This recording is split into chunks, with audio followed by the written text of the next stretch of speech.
So are we supposed to start the podcast? Ready? 1, 2, 3. Wow. Wow. I mean, you're on a roll. I am on a roll. That makes me so happy because it's been a day. You know, I always refer to you as America's greatest legal mind. Uh-huh. We're teetering on America's greatest clapper. I think it's probably, I'm more comfortable with greatest clapper than legal mind. Well, the Patriots and I disagree. But I do think there's a new title. Oh, Lordy. I do think you're America's best penis shamer. 100%. And I wear that with pride. Yeah. Yeah, There's that's been a great one. There's been some people that have been kind of hurt in the comment section about you body shaming the penis. So I'm going to take a step back. I don't think of it. Here's what I think of it is. There's a certain type of man that advertises their deficiencies based on behavior, what they're saying, their attitude, the whole thing. It's a whole vibe. Mm-hmm. It's not just the little penis, which, falls into that. It just all comes full circle and you can identify it without even having to look at the penis. Let me ask you this. Okay. Would you consider yourself to be a size girl? Yes. Yes. Or no? All right. Pumps, what have you had it with? Okay, this I've had it with, and I cannot believe I have not brought it to everyone's attention before. When you go to a restaurant with a big group of people and you sit down and you can't talk because the restaurant, and we're talking like a restaurant in the afternoon, not a bar, has the music so loud, you are screaming at the people on the other end of the table. I mean, it just drives me fucking crazy, and I've had it. May have something to do with my age, but I just cannot reiterate enough. This was not a bar. This was a restaurant at 1 o'clock in the afternoon. I don't know that I've had it with that. I would think that You like to scream at the other people? No, and not be able I to would hear 'em? probably not. If I'm doing a big party like that, I'm mindful about the booking of the venue. I can't reiterate enough what a non-party restaurant this was. It was just a basic brunch spot. Not even brunch. That makes it sound like it'd be fun. It was just your basic restaurant. It was completely on them, 100%. If I would have gone to like a party place, it would have been different. But it was so obnoxious. Hated it. I'll never go back for that very reason. All right. Well, let me tell you what I've had it with. Okay. I have had it with airlines overselling flights. Oh my God, I had the same. I completely agree. It is out of control. You and I recently were flying to, I believe it was Chicago, and we're sitting at the gate, and the gate attendant starts in. We regret to inform you this flight has been oversold, so we are now offering a $500 voucher and 1 drink coupon, and we need 4 takers. And so then it's crickets. Nobody says anything. And then they escalate it. Then we're up to 1,000. And maybe there's a couple takers. And then he gets back on and he's mad at everybody in the reception area, in the gate wait lobby area.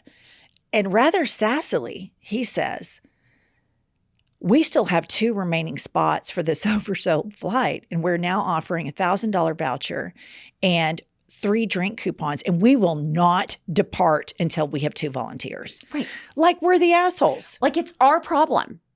I was incensed. So then they start boarding the flight, delayed. We're delayed by 15 minutes because the airline oversold the flight. And then they come on, they're still trying to get people off the plane. Then finally they have to up the ante to it was like $2,000, a hotel and multiple drinks for life. And a guy gets off the plane and takes it. But since then I've flown several times. And every time I get on the app to check in and get my boarding pass, it says this flight has been oversold. We are offering a $500 voucher. And I'm like, quit overselling the flights. I don't even understand how that happens. I'm not a mathematician, but on an airplane, there is an assigned seating. There is a finite number of seats. It doesn't change. You don't pull up and a Boeing 737 has 20 more seats on it this time. They're all the fucking same. Count how many seats there are, sell that many tickets. You get the money regardless if you have an empty seat or not. I don't understand it. It's wild how they will delay flights, and the browbeat that the passengers get and the threats that we get for not volunteering. When it's like, look, we've packed, we've endured TSA, we've done all of this stuff. We're in knee deep in a group activity at an airport. And now you've oversold the flight and you're holding us all hostage until you have volunteers. It is just maddening the way this happens. Right. And I just sit there and I think, how did this become our problem? Yeah. How does your inability to count seats become our problem? What they do is they oversell it because there's always people that don't show up, that cancel. And so they want to have their flights full. And so it's an economic benefit for them to do it. But they're doing it so frequently that it's now delaying travel. And then the extra sass from the gate attendant that somehow we're the assholes for not volunteering is just more than I can take. That guy was browbeating. He was browbeating. He was browbeating everybody. We will not board this plane until I get 4 more volunteers. Like we were the assholes. And I'm like, dude, we did exactly what we agreed to do. Right. We bought the ticket. We showed up at the airport. We went through security.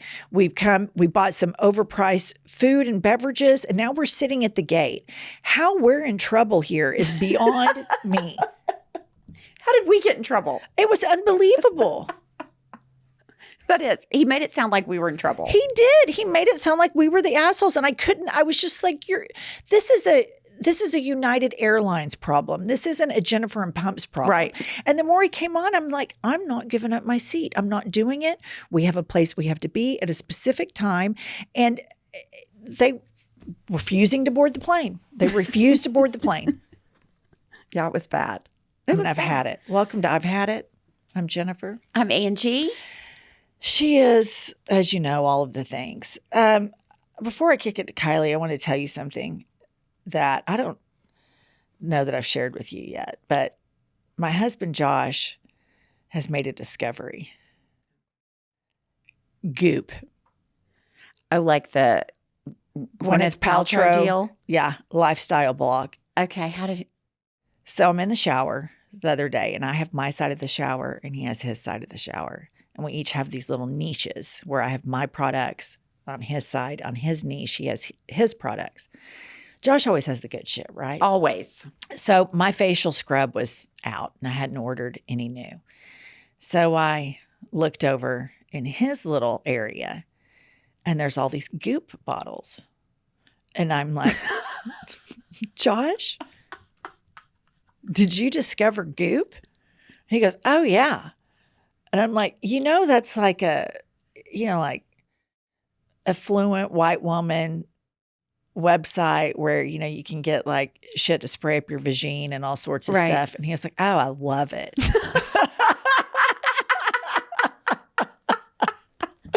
So Josh Welch has been over there power shopping on Goop and has all these new products. He's got Goop shampoo, Goop cleansers, Goop serums.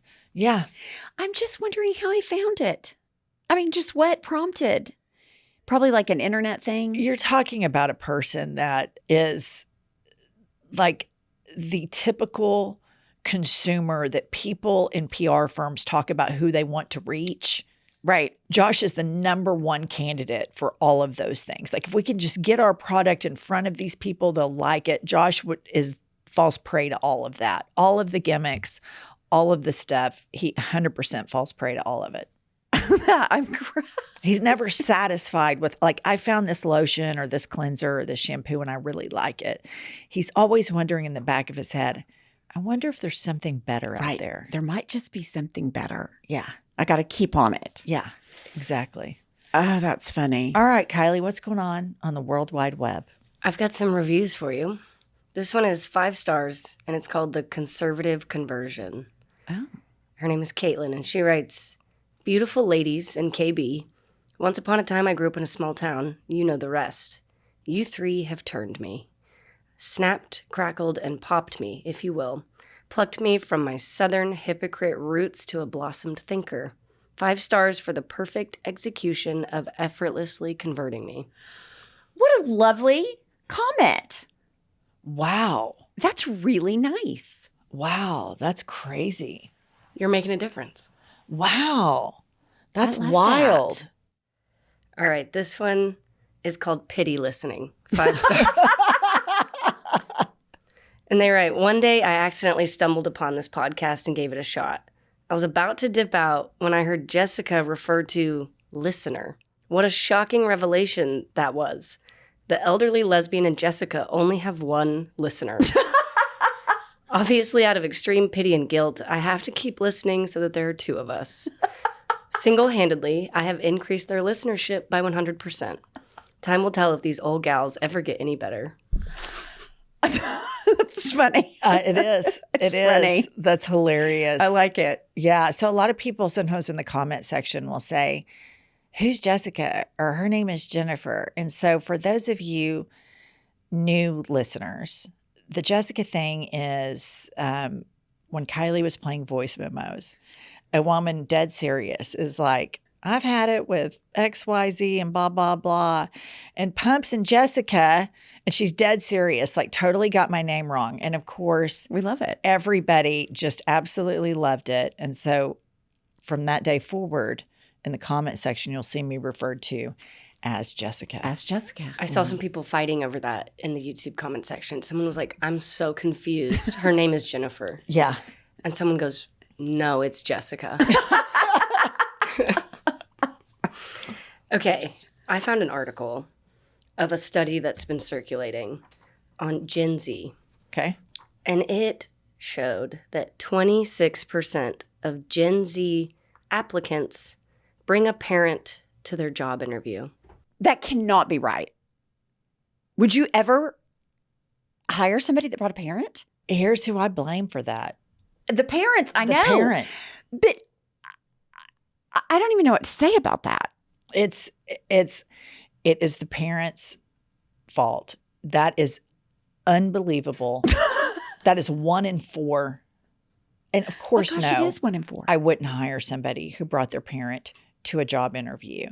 And I would, as I escorted them out, tell the parent, here's the name and number of my therapist. You need to phone them. This is insanity. But I totally blame the parents for this. These are the same parents that it all starts with gender reveals, and then this is where it leads. It does. I mean, we whistleblow a lot on things, and I guarantee you the parents probably brought a Stanley Cup with them. I knew. You know they did. I knew at some You know, point. "Oh, honey, get your cup all refilled before we go do your job interview." I had a mom once at my interior design business send me an email asking me if her daughter could do a summer internship for my interior design firm. And I responded, your daughter would have to send me her resume in order for me to consider it. And she responds, I'll get the resume and send it to you. And I responded, I would never hire anyone that can't send their resume to me by themselves. And then she sent a bunch of other, and I just ghosted from that. I mean, it just really, like, she just couldn't accept the fact that she couldn't do this for her child. And I think the daughter was probably mortified. We're parents of young adults. I have a 21-year-old and a 17-year-old. And if I was doing something like that for my boys, they would be mortified. Mortified. Listen to this. 7% of those people said that their parents even answered questions for them during the interview.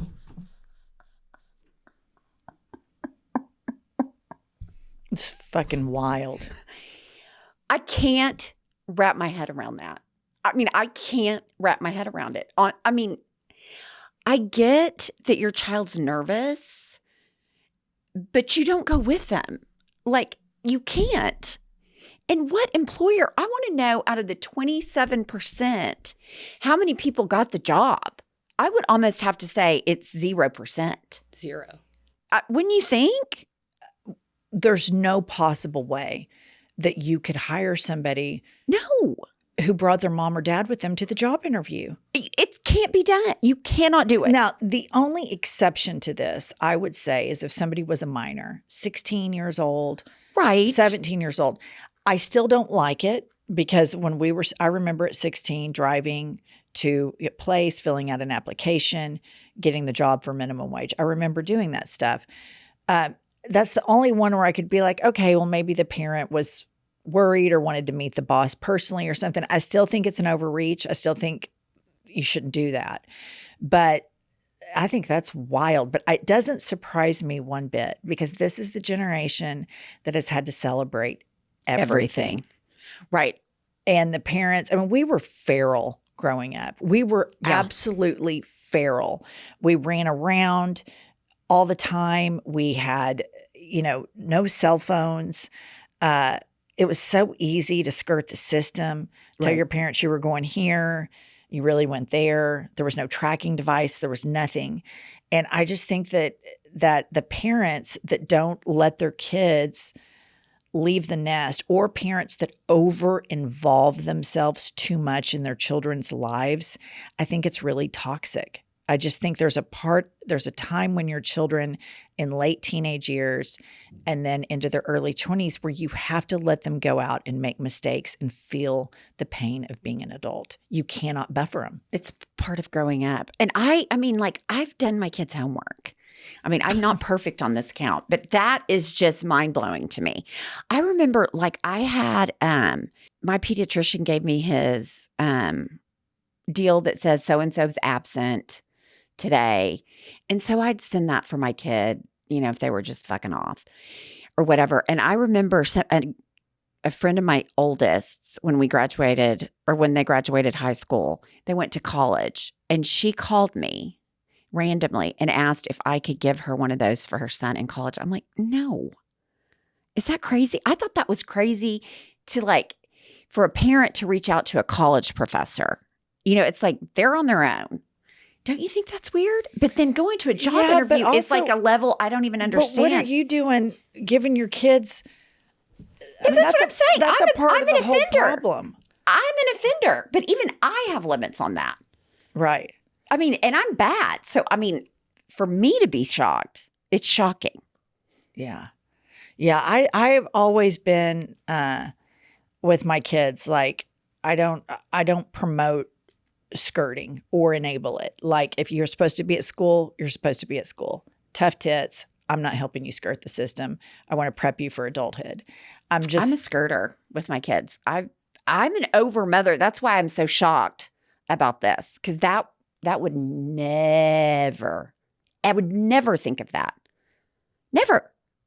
I just think the larger issue here is the over-parenting, the over-involvement we're going to have a whole generation. This generation already has way more anxiety and depression than previous generations. And I think part of it is they were raised by cell phones and their parents. And then their parents, when they do step in and parent, it's this over-parenting that they're basically sending their kids messages all the time by doing everything for them. I don't think you're competent enough to do this on your own.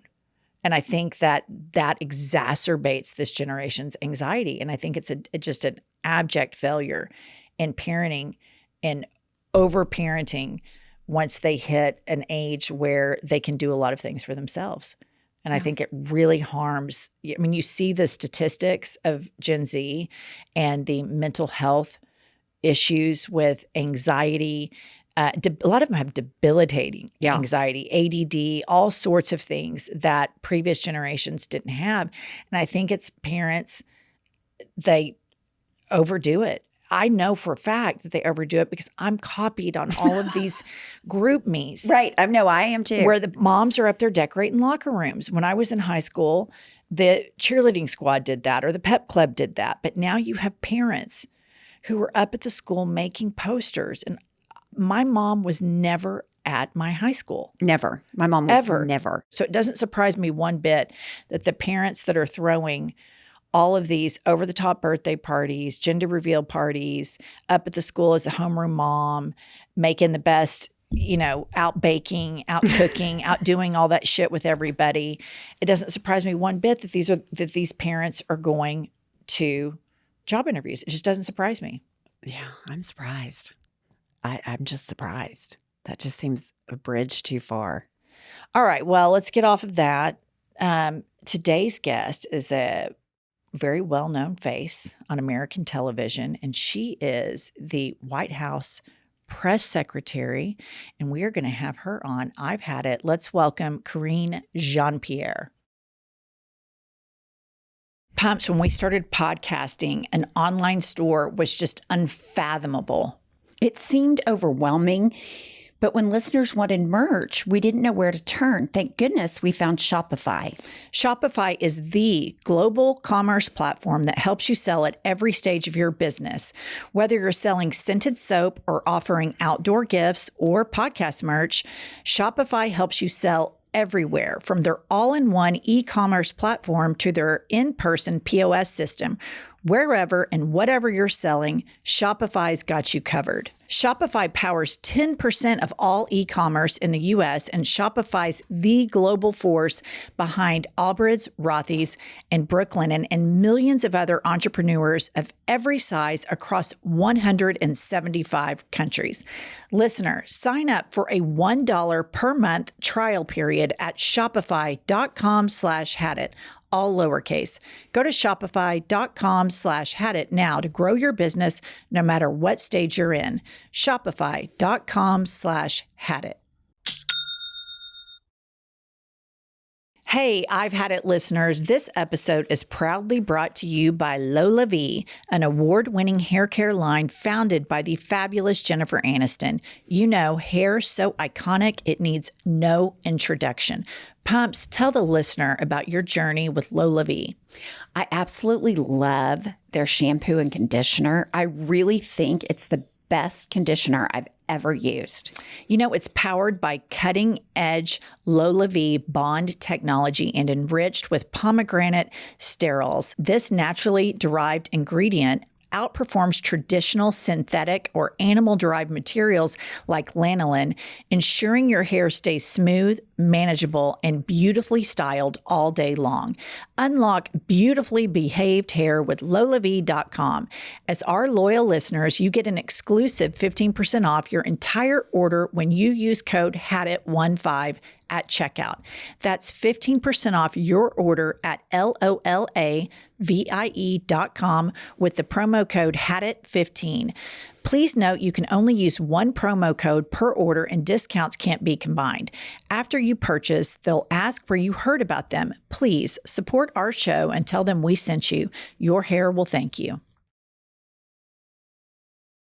Let's welcome to I've Had It, the White House Press Secretary, Karine Jean-Pierre. How are you today? I'm doing great. Hello. I'm so excited to be on with you all. Thank you. We're excited to have you on. What's it like working in the White House every day? It is, I say this all the time, and it is very true. It is an honor and a privilege. Just think about it.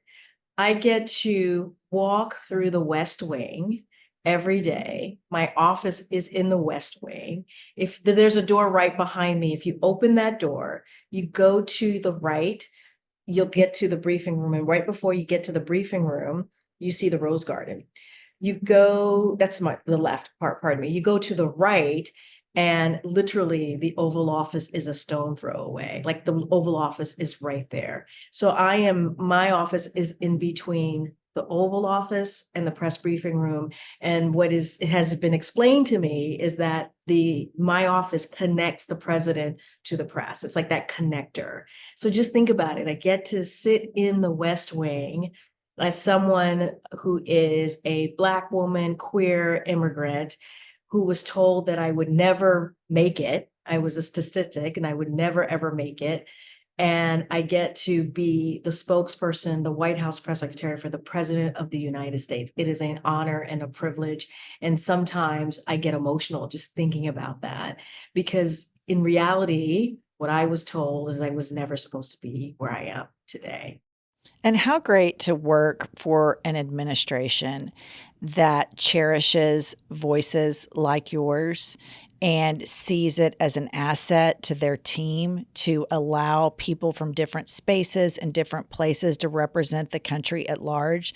Because we live in a deeply red state, abortion ban America, and we see local politicians really trying to institutionalize bigotry around people that are immigrants, of color, or queer. So I'm so happy. It makes me happy in a deeply red state to see somebody like you represented, embraced, and wildly successful in the West Wing. Thank you both. Look, I also want to say thank you for creating this podcast, this space, so we can have this conversation, so you can highlight, and you both do that so well. And it is, I love your podcast. I love the show. And it is really impressive from where you all sit and what you all experience in a very red state, as you just stated, to lift up what's happening in this country, and we need that. We need to be able to have those voices out there to tell those stories, to be able to have a space that, while we're going to have a fun conversation and talk about really important things as well. And so thank you for doing that. This is a safe space. This is an important space. So really am honored as well to be talking to both of you. So thank you, thank you, thank you. And to your point, you were starting your question, the president believes that diversity is our strength. You see that across the administration, starting from Vice President Kamala Harris all the way down. And it is important to have that diversity. This is the most diverse administration in modern politics and modern administrations. We need to make sure that we have that representation here in this administration, those voices, so that we can make sure that we have protections for these communities, that we're fighting for these communities. And that's what makes the Biden-Harris administration, I think, so important, so critical in these times, in the times that we're in. Well, all of these things are great, and we love to talk about very serious things. But, Karine, we are also incredibly petty. We find it therapeutic to kind of get things off our chest. And I imagine that, you have a high-stress job, and I'm sure that you have grievances just being a person, working around all these stressful situations. Everybody's always asking you a lot of questions. And so we're going to give you this opportunity right now to tell us what you've had it with. Gosh, get it off my shoulders. All right, let's do it. So this is one that drives me crazy. So I am also a mom. I am a single mom that co-parents. I have this amazing, brilliant 10-year-old. And one of the things that drives me crazy that I have completely had it with is her math homework.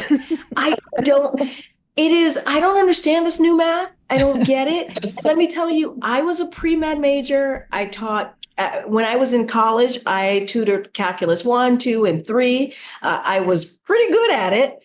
And I have to have my 10-year-old explain her math to me. And I just have had it. I have had it. I don't understand this new math. And I feel very bad for these kids. And I know I'm not the only one. Many parents, I've had conversations with some of her peers, and they're like, yeah, we don't know either. And it's just, I've had it. No, it's the worst. And I had the exact same experience. I have my oldest child, when he was in 5th grade, he was sick. And so he had to get his homework done. And I was like, oh no, you're doing it all wrong. So I think there were like 35 problems, and he did 2. And I was like, those are wrong. And he's like, no, Mom, I know that these are right. So I helped him with the other 33 problems. He missed every single one. And I was like, I can't help you. Like, I have to get a tutor. So all the kids, when they got in 5th grade, it was like, that's where my math skills are done. 5th grade.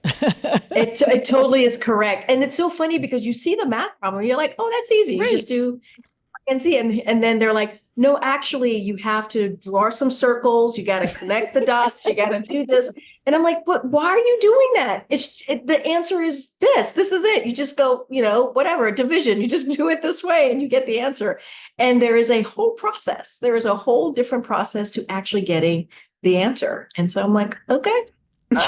No, that I have a son that when he was in 8th grade, I have 2 sons, but when my youngest son was in 8th grade, I helped him with a English paper. And I thought I was, doing a pretty good job editing it and saying, oh, move this here. Your thesis sentence isn't strong enough, blah, blah, blah. And he's a straight A student, my youngest son. And he comes home madder than a hornet one day. And he's like, I'm never asking you to help me again. I got a B- on my paper.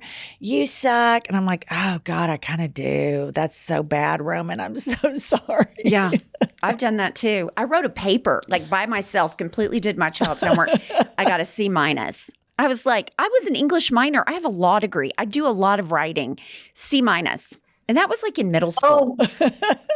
It's a whole new world. It's a whole new world. Well, and speaking of mothers and families and planned families and non-planned families, traditional families, non-traditional families, we hear a lot down here in red states about women's rights and women's access to, certain care. And today I actually, prior to joining you all, had my annual OBGYN appointment. And we live in Oklahoma City. And as I was leaving the doctor's appointment, I had to go make my appointment for next year. And in the lobby, there was a girl, she was probably 16 or 17, and she looked very distraught, sitting there with her mother waiting to be called back. And I wouldn't have thought that much of it 5 years ago, 6 years ago. But as I started to leave, I thought, God, I wonder if she's pregnant and she can't, she has no options. Mm-hmm. I wonder if that's what's going on. And for many people in our state, that's what's going on because we have politicians that are very anti-choice, very proud about that decision. They're very bold and brazen about it. And it feels so weird that all of this happened. But what feels stranger to me is I feel like it's kind of like it happened and this big thing happened with Dobbs. And then now it's like just, it doesn't seem like there's that snowballing. much. It's getting worse. Yes. Look, as you mentioned, Dobbs Decision happened 2 years ago. June 24th of this month, obviously, is going to be the 2-year anniversary since Dobbs Decision happened. Roe was overturned. It was Roe v. Wade was the law of the land. It was it was our constitutional right for almost 50 years. And just like that, literally just like that, it was taken away. And if you think about, we're talking about our kids moments ago, our kids have less rights than we had. And that is insane to think about in 2024. And since Dobbs Decision came to fruition, we have heard and seen, you're talking about the 16-year-old girl, and we don't know the full story, but we've heard many devastating, horrific stories of young women, young girls who are trying to just get that all-important healthcare, who are making decisions about that healthcare, about their health, difficult decisions, hard decisions, heartbreaking decisions that they're making. And we have politicians who are getting in the way, primarily male extreme politicians who are getting in the way and telling us what to do with our bodies. And I think that is what's so important for people to realize is that our democracy is at stake and our freedoms are at stake. And this is where we are in 2024. This is something that the president speaks about all the time. You hear this from both the president and the vice president and all of us here, is how important it is to continue to fight for our freedoms. And they're not just stopping at reproductive rights, right? They're not stopping there. They're saying to us that we cannot make a decision on when we should start or want to start a family. They're going after IVF. And that is also extreme and insane. Like, there is no line here. There is no line for them. And we are going to continue to fight for women. We're going to continue to fight for Americans. We're going to continue to fight for our freedoms. And, this is insane. It's scary. This is very scary. It makes me so mad that these politicians that are not doctors or in the healthcare industry. And it makes me so mad that we live in a state where they want to impose their worldview on all of these women in this state and claim the moral high ground when I don't think their decision making is anything other than abject control over women. And I don't think it makes women safe. I don't think it makes families safe. But I'll tell you, considering it's Pride Month, where we see them going next, they're going to contraception, but they are also really leaning into a lot of anti-LGBTQ laws. And this makes me so mad and it makes me so sad. And the reason that I love the Biden-Harris administration is y'all are very clear in your language connecting women's rights to LGBTQ plus rights, to Black and brown rights. All of these marginalized rights are all linked together because once one falls, they all start falling. And we're so much stronger when we all support each other and lift each other up. Pumps, I'm so obsessed with Nurex. Nurex is here to help you make informed choices about your health with care offerings like birth control, anti-aging prescription skincare, and treatment for common mental health concerns, all tailored to your unique health history and goals. I like Nurex because it makes it easy for women to take charge of their sexual and reproductive health with comprehensive treatment options, and it's the best way to find out what suits my needs. Nurex providers have expertise in treating a wide range of reproductive and sexual health care needs. To date, Nurex has served more than 1.6 million birth control patients in the United States. Nurex is convenient, private, and compassionate. Nurex provides reliable reproductive and sexual health care, no judgment or stigma attached. Listener, thanks to Nurex for sponsoring this podcast. Taking control of your reproductive health starts here.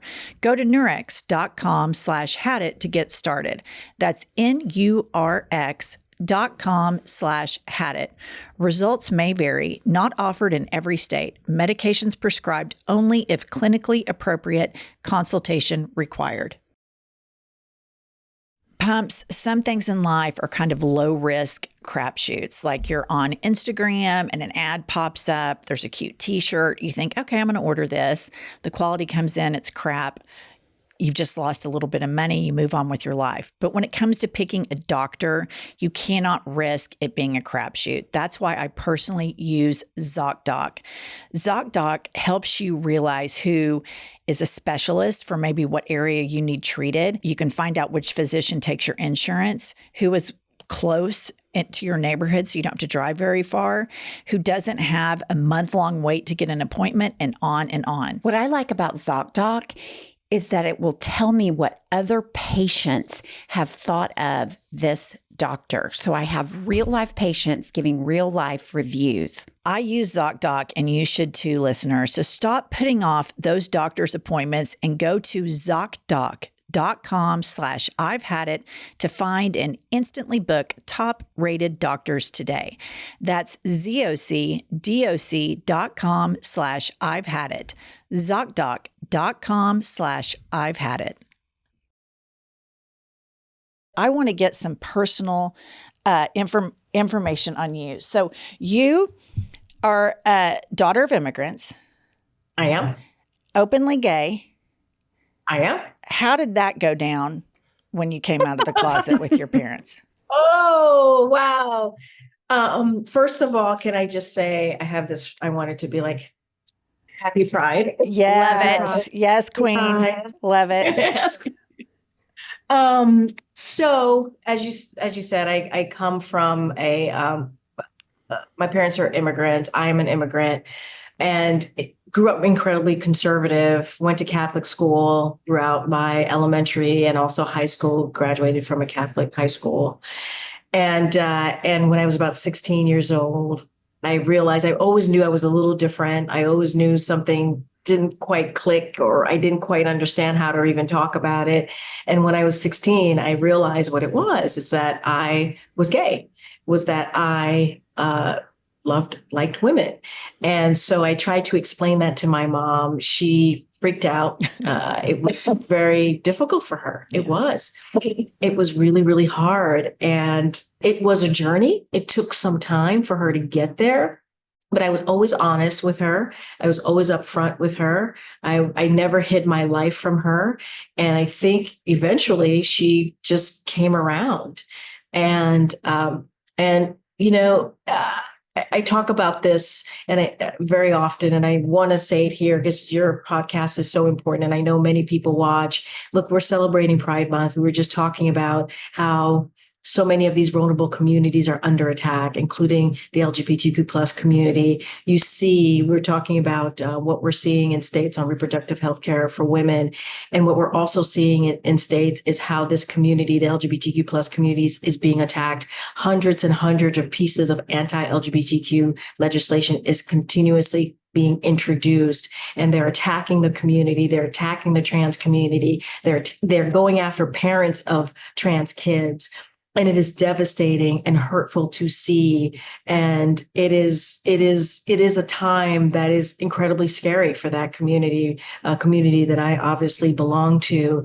And what I want to say to every young person that is watching, listening, is that this is administration, the Biden-Harris administration sees you. We love you. We will do everything that we can to protect you, to fight for you. You are exactly who you need to be, where you are right now. You are a shining light. You are a superhero. The person that you are brilliant, excellence. And just know that. Just know that. One of the things that this administration did is we created a hotline 988. And if you go to option 3, it is designated for LGBTQ+. And if anyone out there ever feels that they need someone to talk to and they can't make it, and it is very hard to continue, please reach out. Please call. But know that President Joe Biden and Vice President Kamala Harris is fighting for you every single day. I am fighting for you every single day.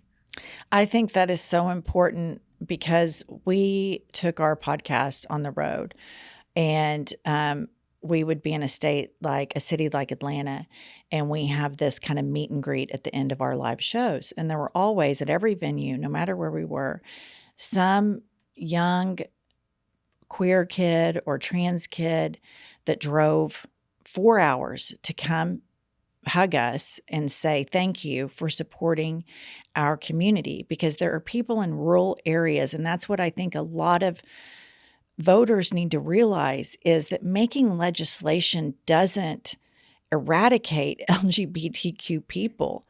It injures them, because you don't have a right to tell somebody who they are. You just told us who you were and the journey you had to go through with your mother.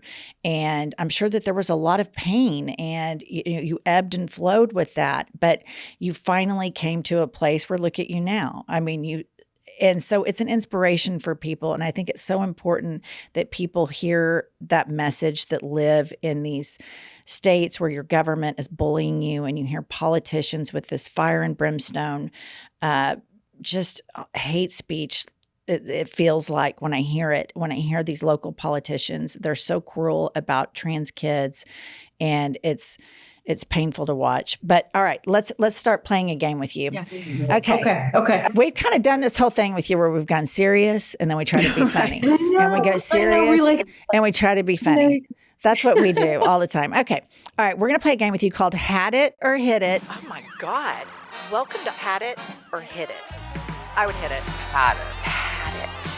I hit it every day, sometimes twice a day. Okay. Had it or hit it, drag queens. Oh, hit that. Look, I grew up in New York City, where drag queens was you would go to drag queen brunches. It was the thing to do. You were entertained. They were incredibly brilliant, talented. Just recently, I had an opportunity with the RuPaul Drag Race. It was the Stars, I think the Stars series.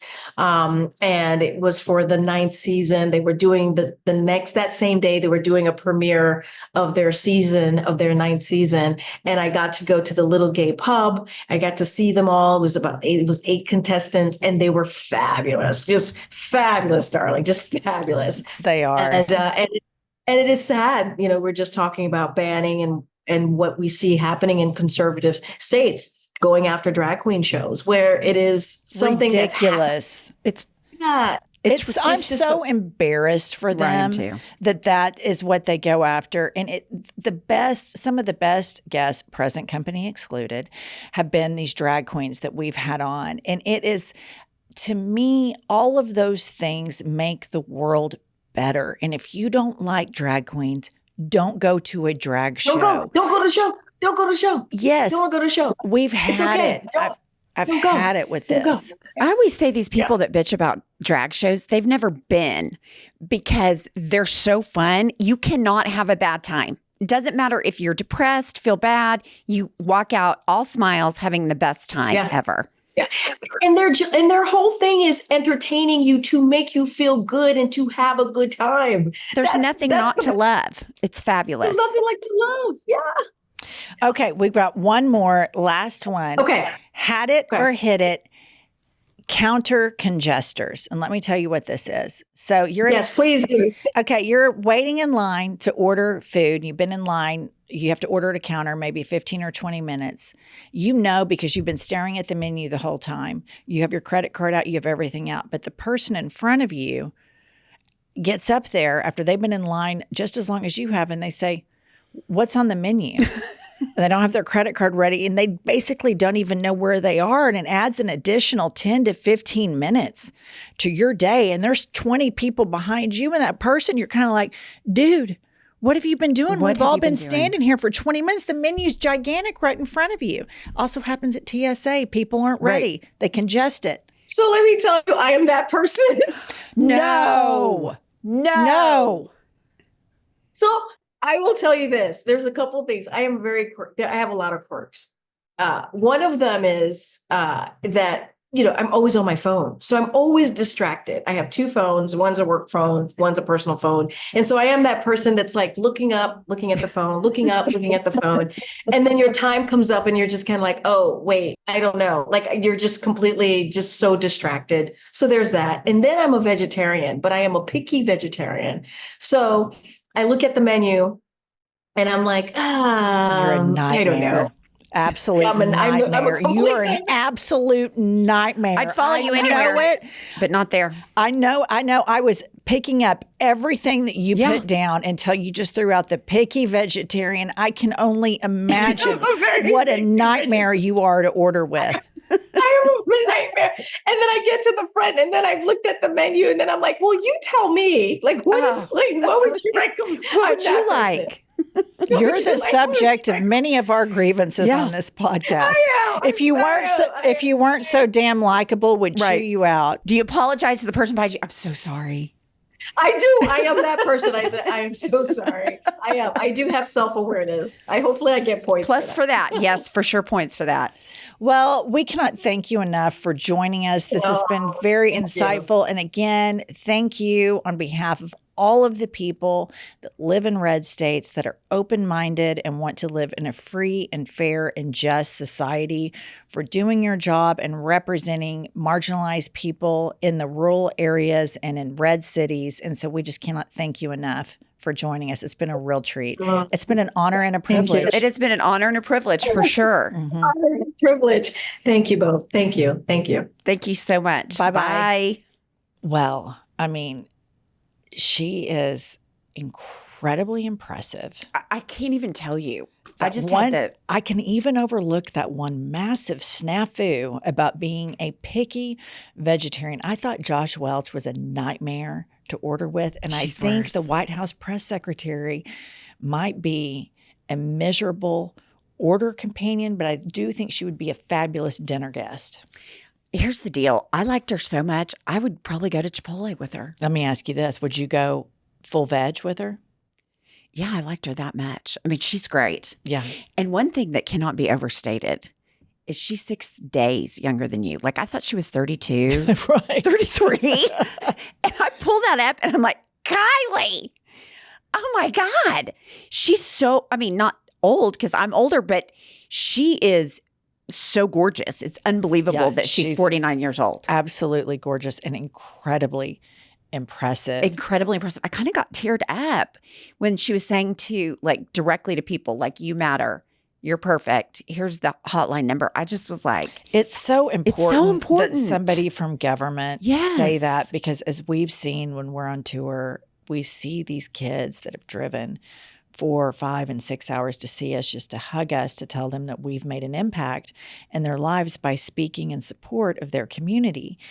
And it just makes me so mad that so many people want to bully and demean and tell people It's cruel. that there's something wrong with them. It's just the way this is being mainstreamed and normalized is horrific and it's terrifying. But I am so grateful that we have a current administration that is fighting for the rights of those people. And I know that a lot of people out there, might say, I disagree with the Democrats on this, or I might disagree with Biden on that. That's normal. Right. What's not normal is your entire personality being devoted to one man. That's freaking weird. That is a cult. Right. And so I just think that we are literally on the verge of fascism.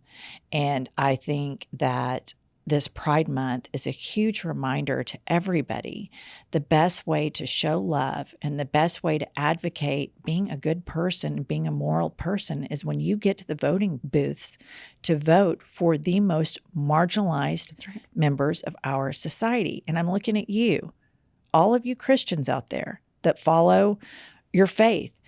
The most way you could honor your faith is to go in to the voting booth and vote for the most marginalized members of this country and not just vote for your own self-interest. I don't think that's moral. And I see time and time again, the most religious people I know are the most immoral. And it just grosses me out. And I just hope that people can do better and reach out and love these marginalized people that these governments, these state and local governments are bullying. Absolutely. All right, listen, we're going to continue this on our post show on Patreon. And I think that's all we have. We will see you next Tuesday or Thursday or both. I'll tell you what I've had it with.